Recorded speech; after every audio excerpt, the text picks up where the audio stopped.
Hello বন্ধুরা, আজকে আমরা রান্না করব ঝাল মুঠো রান্না। এই দেখেন 250 গ্রামের মতন আমরা আটা নিয়ে নিয়েছি। জল চাপিয়ে দিয়েছি। এই দেখেন জলের মধ্যে আমরা দিয়ে দিলাম পরিমাণ মতো লবণ। জলটা আমাদের ফুটছে। এবার আমরা আটাটা দিয়ে দেবো। এটা কিন্তু চাল গুঁড়ো করা আটা। আমরা ভালো করে নেড়ে নেব। জলের মধ্যে ফাইল করে মিশিয়ে দেখেন, নেড়ে চেড়ে আটাটা খুব সুন্দরভাবে মাখিয়ে নেব। এই দেখেন আমাদের খুমির, এটাকে খুমির বলে, রেডি হয়ে গেছে। এবার আমরা নামিয়ে নেব।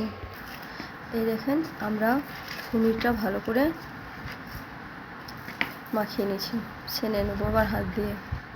হাতে অল্প করে জল নেব, ঠান্ডা জল, ছেনে নেব। একটা ডো সাইজ করে নেব। এই দেখেন আমরা একটা ডো সাইজ করে নিয়েছি।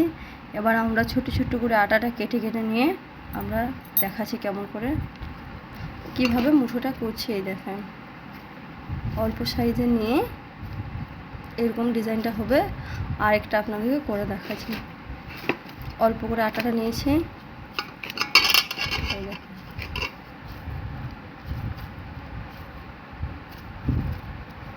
চারটে আঙুলের সাহায্যে ডিজাইনটা আমরা করে নিয়েছি।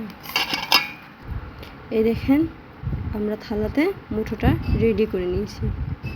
এবার কিভাবে রান্না করতে হয় আপনাদেরকে দেখিয়ে দেব।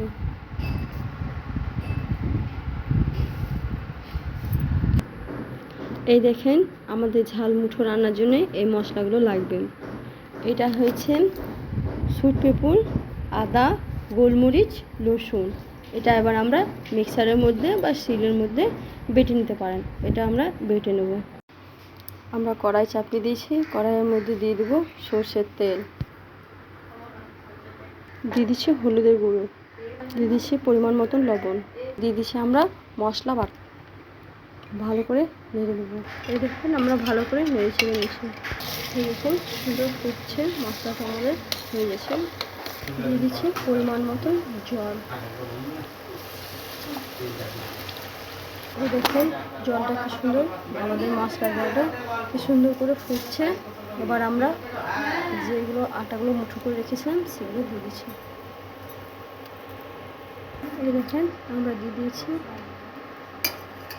আমরা আটাটা, শুকনো আটাটা জল দিয়ে গুলে নিয়েছি। এবার আমরা এই মশলার মধ্যে দিয়ে দিব। ভালো করে নেড়ে দেবো। দেখেন কি সুন্দর করে ফুটছে। এবার আমরা নামিয়ে নেব, আপনাদেরকে পরিবেশন করে দেখাবো। এই দেখেন বন্ধুরা আমাদের ঝাল মুঠো রান্না রেডি হয়ে গেছে। কি সুন্দর লাগছে। বন্ধুরা পাশে থাকবেন, কিছু ভুল হলে কমেন্ট করবেন।